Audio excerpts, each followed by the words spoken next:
സാബി അലോൺസോയ്ക്ക് കീഴിലുള്ള റയൽ മാഡ്രിഡിന്റെ പുതിയ യുഗം സമനിലയിൽ ആരംഭിച്ചു.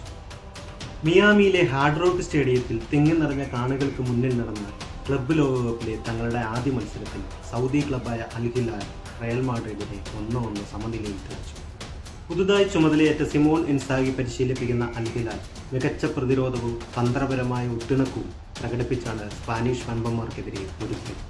പനി കാരണം സൂപ്പർ താരം കിലിയൻ എംബാപ്പെ കളിക്കാതിരുന്ന മത്സരത്തിൽ 21 വയസ്സുകാരനായ ഗോൺസാലോ ഗാർഷിയാണ് മാഡ്രിഡിനു വേണ്ടി മുന്നേറ്റ നിരയെ നയിച്ചത്.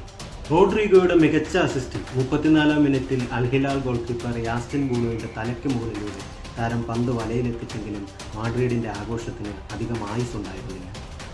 ആദ്യ പകുതി അവസാനിക്കുന്നതിന് തൊട്ടു മുമ്പ് അൽ ഹിലാൽ തിരിച്ചടിച്ചു.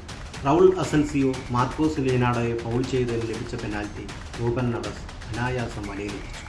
രണ്ടാം പകുതിയുടെ അവസാന നിമിഷം VAR വഴി ലഭിച്ച പെനാൽറ്റി റയൽ മാഡ്രിഡിന് വിജയത്തിനുള്ള ഒരു അവസരം നൽകി. എന്നാൽ ഫെഡറിക്കോ വാൽവർഡയുടെ ദുർബലമായ ഷോട്ട് യാസ്റ്റിൻ ബൂണോ അനായാസം തട്ടിയാക്കി. ഗ്രൂപ്പ് എഫിൽ റയൽ മാഡ്രിഡിന് അടുത്തതായി മെക്സിക്കൻ ക്ലബ്ബ് പച്ചുക്കയെയാണ് നേരിടേണ്ടത്. അതേസമയം അൽ ഹിലാൽ സാൽസ്ബർഗ് പോരാട്ടവും നടക്കും.